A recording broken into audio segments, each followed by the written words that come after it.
مرحب مرحب يا هلال، أهلا أهلا كيف الحال؟ مرحب مرحب يا هلال، أهلا أهلا كيف الحال؟ قد غبت وإليك اشتقنا، وانتهى بعدك صار وصال. نعطي صبرا نأخذ أجرا، والله يرانا ويسمعنا. نغفر زلا نوصل أهلا، لأن رمضان يجمعنا، لأن رمضان يجمعنا. رمضان كريم، الله يعيده علينا وعليكم بالصحة والعافية يا رب. كيفكم؟ اشتقت لكم. بدي مشارك معكم اليوم الفيديو كتير بسيط وسهل. رح اعمل معكم اليوم قصبة البقر، شايفين معكم، ورح اعمل الكبة النية بس بالبندورة. انا بخبركم فيديوهات سابقة انا بحب البندورة اكتر من الهبرة، فانا عملتها ببندورة. المحتاج معي عندي هون كباية من البرغل الناعم غسلته منيح، عندي معلقة من الكمون، عندي حبة بصل ناعمة بشرتها بشر مش فرم، بشرتها بشر حبة بصل ناعمة، عندي طبعا بندورة كمان واحد كمان بشرته بشر، عندي رشة صغيرة مثل من البهار، عندي معلقة من رب البندورة، وعندي معلقة من رب الحر. هاو هن مكوناتها للكبة النية او كبة البندورة. وراح اعمل معكم كمان هلاقيني رح اعمل معكم شوربة العدس حدا. الكبة النية بالبقلة شوربة العدس، ورح اعمل اليوم معكم كمان شوربة العدس والسلطة والحمص بطحيني كمان. هيدا اليوم فطورنا لليوم ان شاء الله. اول شي رح اعمل معكم هو رح احط الشوربة العدس على الغاز، وبلش بعد منها المكونات التانية اشتغل عليها. وانا شايفين معكم انا محل تحضير رح اعمل معكم شوربة العدس. انا حطيت حبة وحدة من الجزر قطعتها اللي شايفين معكم، حطيت كوب واحد من العدس، معلقة كبيرة من الملح، حطيت بصلة، وهلا حطيت لهم المي وبس يغلوا شوي صغيرة وشيل القشرة عنه، وحطيت لهم معلقة من الكمون. وهلا هيك بعد ما غلت معنا شوربة العدس انا رح اشيل القشرة مع وشها، رح اضيف عليها الكمون وقلبهم هيك مع بعضهم واتركها تغلي لحتى تعقد معنا. ولا شايفين معكم شوربتنا قربت على الاستواء معنا، حاترك 5 دقايق فقط. برجع بالمكسر محضرة الطعام بالخلاط، شو بتحبوا انتم، هذا ذوق شخصي، بتخلطوها بتصير معنا قوام الكريمي وغير شكل. وصحتين وعافية يا رب. وهلا حبايب قلبي لازم اعمل معكم المعروك. بدك تعرفوا المعروك من الاكلات السورية المشهورين احنا فيها، ولازم نعملها على طاولتنا برمضان. وما بيحلى رمضان الا بالمعروك. صراحة انا هون حاطة كيلو من الطحين. الطحين اللي استخدمته انا متعدد الاستعمالات، وحطيت شوفي معكم رشه صغيره من الملح زي ما مبين معكم على الكاميرا لتعديل الطعم ولقوام العجين معنا، وحطيت معلقه من المحلب البديل ما زهر ما ورد او الفانيلا، بس المحلب بيعطي نكهه كثير طيبه للمعروك. وعندي كبايه من السكر، فيكم تضيفوا كبايه ونص من السكر، فيكم تضيفوا كبايه وحده، لاني صراحه ايامها بضيف كبايه ايام تقولون بستغني عن نص الكبايه الثاني. وبحاجه لزبده، معلقه وحده من الزبده فقط، بيكنج باودر كمان، ومعلقتين من الخميره الفوريه، وبيضه وحده. وفيكم كمان نستثني البيضه، ما في اي مشكل. اول شي رح بلش معكم ضيف البيضه. جيب معلقه بس اقلبهم اول شي بايدي. هاي البيضه هيك نقلبها شوي مع بعضها. هلا بنضيف كمان السكر. المعروك لينجح معكم عن جد، يعني عن تجاربي انا، كل ما اختمر معنا المعروك، كل ما اخذ اختمار منيح، كل معروك بينجح معنا. هلا بعد ما بنعجنه بنحطه من الاختمار الاول، وبنرجع بعد ما بنقطعه وبنشكله بنحطه الاختمار الثاني. انا حطيت معلقه من البيكنج باودر، معلقه من البيكنج باودر لاني عندي الطقس ساقعه بعده برد، فبحاجه لكميه الخميره تكون عندي قويه. الخميره الفوريه كمان رح احط معلقتين من الخميره الفوريه، هيدي معلقه وهيدي المعلقه الثانيه. وراح نضيف كمان معلقتين من الحليب البودر كمان عليها. واذا ما انه موجود فيكم تستغنوا، ما في اي مشكله. انا صراحه كنت بالنظريه اختار معلقتين من الحليب البودر، يعني فيكم تستغنوا كمان عن الحليب البودر، ما في اي مشكله، بس نحن بنعزز الطعم وناخذ طعمه ولا اروع من هيك.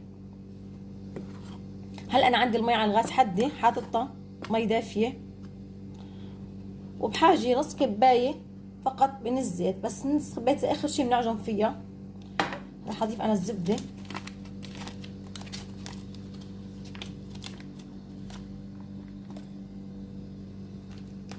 الزبده رح اضيفها هيك معكم. رح اعيرلكم الكبايه المي قديش بياخد معنا مي. هلا رح اضيف مي فاتره عندي. اول كبايه شايفينها معكم، الكبايه العاديه بكل بيت موجوده.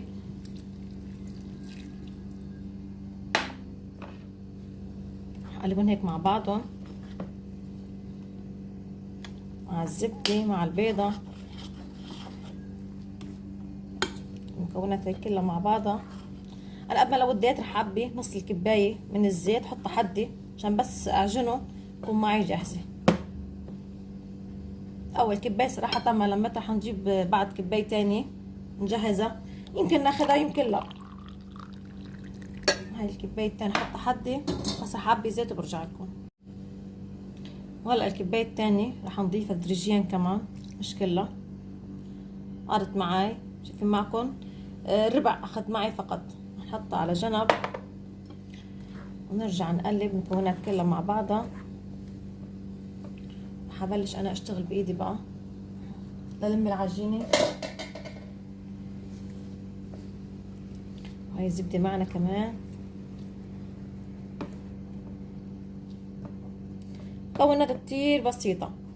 فيكم تحطوا كمان لكل كيلو من الطحين تحطوا له بيضتين كمان بيصير. ما انا ايام شو موفر عندي، ايام بحط والله ايام بحط بيضه ايام بحط بيضتين، يعني حسب. وفيكم نستغني عنه كلياتكم يعني. رح نضيف بعد شوي من المي. صار اخذين عنا نص كبايه، صار كبايه ونص حنحطيه من المي. مع ان المي انا كتير بحب اعيرها. ليه؟ لاني كل طحين او سميد بيتشرب نوع سوائل شي، يعني ما فينا نقول 100% اخذ معي انا كبايه ونص اخذ معكم كبايه ونص. لا، انتوا نظريا شايفين معكم بس العجينه تلم شوي صغيره، مش تلم على الاخر. لان حنضيف كمان الزيت اللي عنا، نص كبايه من الزيت. بعد بحاجه نضيف شوي صغيره كمان.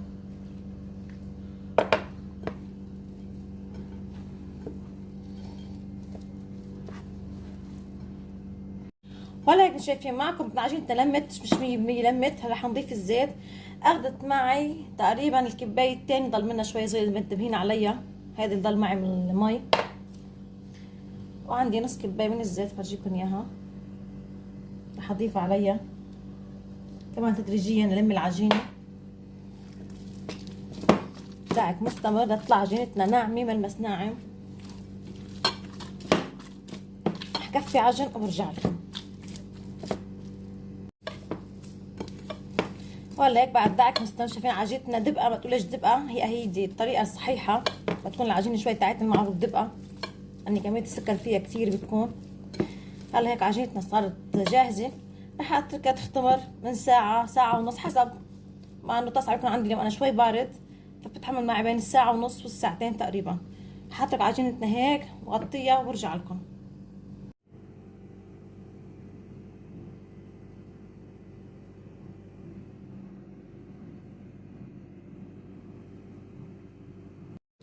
وهلا انا انتهيت من عمل المعروق. هلا رح احطه بالفرن، بس مش رح شغله عليه.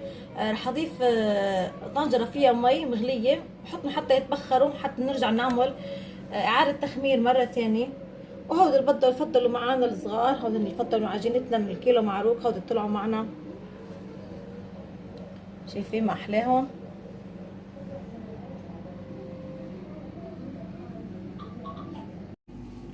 هلا هيك مثل ما شايفين بلشت معكم تحضير القصبه. احنا بنقلب بيقولوا لها قصبه، بس هي صوت البقر تقريبا. احنا بنقلها بسوريا صوت البقر، بس هون بيقولوا لها قصبه. ما بعرف، كل واحد بيقول لها شيء، لها اسم يعني محدد. هلا حطيت انا المقلي على الغاز شايفين معكم.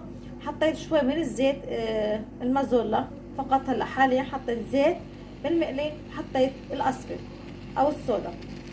وهون كمان شايفين معكم شو بتعرف كمان عم تطبخ معنا.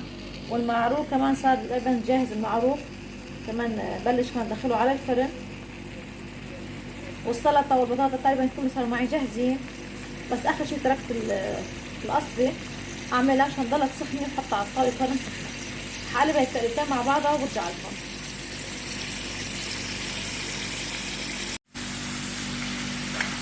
شايفين هيك تقليب مستمر فقط بالزيت. حطيت انا ملح ابدا بقلبها هيك.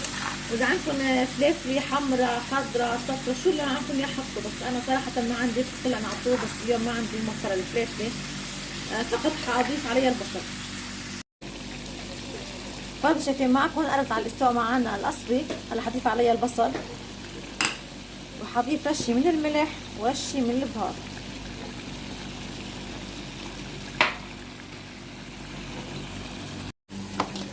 قول هيك الكبه بعد ما دعكناها منيح وحسنا هذا القوام هيدا الطري في معكم. هلا حضيف عليها شويه من البقدونس كمان ضفت عليها. هلا هيك صارت طبختنا جاهزه. حش عليها رشه من الكزبره، وانتم اذا بدكم كزبره خضراء فيكم تضيفوا لها كمان بتصير حقلمت مع بعضهم لمده 5 دقائق بتصير معي السوداء جاهزه.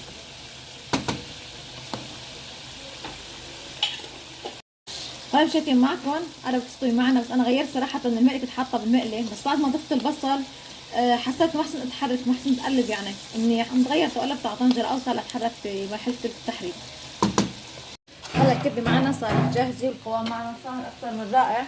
رح ابلش تشكيل معكم للكبه. انا هون عندي الصوص اللي عملته حاطه بصله ناعمه بندوره رب الحار بقدونس ورشه من الكمون. هيك قلبوا مع بعضهم ودهنا. ولكن شايفين معكم كمان هاي البطاطس صارت معنا جاهزه. وهلا كمان القصبي او الصودا كمان صارت معنا جاهزه، وشوربه العدس كمان والكبه اللي صارت كل يوم تقريبا كله صار معنا جاهز. مرحب مرحب يا هلال، أهلا أهلا كيف الحال؟ مرحب مرحب يا هلال، أهلا أهلا كيف الحال؟